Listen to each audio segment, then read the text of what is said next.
కాకినాడ పీఠాపురం రోడ్లో గల శ్రీపీఠంలో శరన్నవరాత్రి మహోత్సవాల్లో భాగంగా 11 రోజుల పాటు మహాశక్తి యాగం కార్యక్రమాన్ని ఘనంగా నిర్వహిస్తున్నారు. ఉత్సవాల తొలి రోజు శ్రీ ఐశ్వర్యాంబిక అమ్మవారు అన్నపూర్ణదేవి అలంకారంలో భక్తులకు దర్శనమిచ్చారు. మహాశక్తి యాగం కార్యక్రమంలో భాగంగా తొలి రోజు కాకినాడ పరిసర ప్రాంతాల నుండి అశేషంగా తరలివచ్చిన మహిళలు 10 కోట్ల కుంకుమార్చన చేశారు. అదేవిధంగా అన్న సూక్త హోమం, అన్నపూర్ణ హోమం క్రతువులను వేద పండితుల మంత్రోచ్చారణల నడుమ అర్చక స్వాములు, ఋత్వికులు శాస్త్రోక్తంగా జరిపించారు.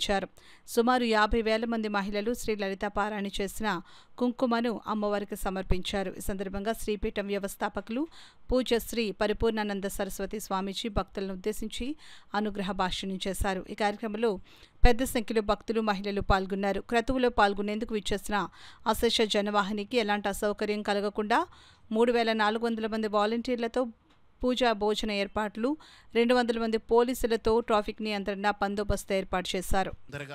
ఎంత త్వరగా వీలైతే అంత త్వరగా అమ్మవారికి అది సమర్పణ చేయాలి.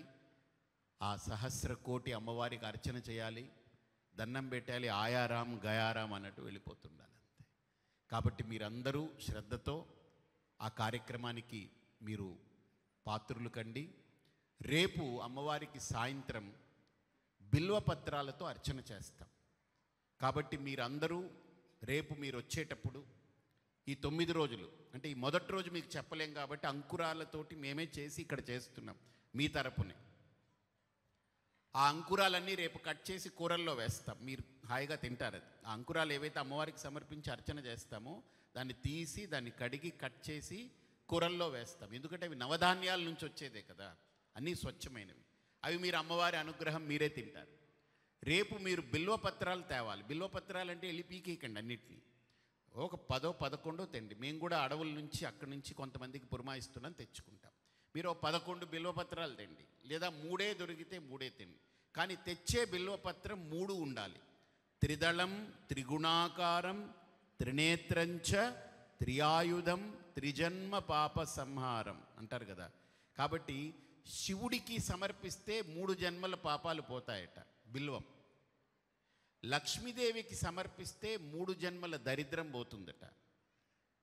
మహావిష్ణువుకి బిల్వంతో అర్చన చేస్తే 8 జన్మల పాపాలు పోతాయట. గణపతిని బిల్వంతో అర్చిస్తే 12 జన్మల పాపాలు పోతాయట. కానీ అమ్మవారిని బిల్వంతో అర్చిస్తేనట ఇక జన్మే లేని స్థితి ఆవిడ దగ్గరికి తీర్చుకుంటుంది, ఆవిడ తెచ్చుకుంటుంది. కాబట్టి అందుకని ఆవిడికి రేపు బిల్వపత్రాలతోటి సాయంత్రం అర్చన ఉంటుంది. కాబట్టి రేపు మీరు వచ్చేటప్పుడు బిల్వపత్రాలు తెచ్చి అక్కడెక్కడ సమర్పించాలో మీకు చెప్తారు, అక్కడ మీరు సమర్పించండి.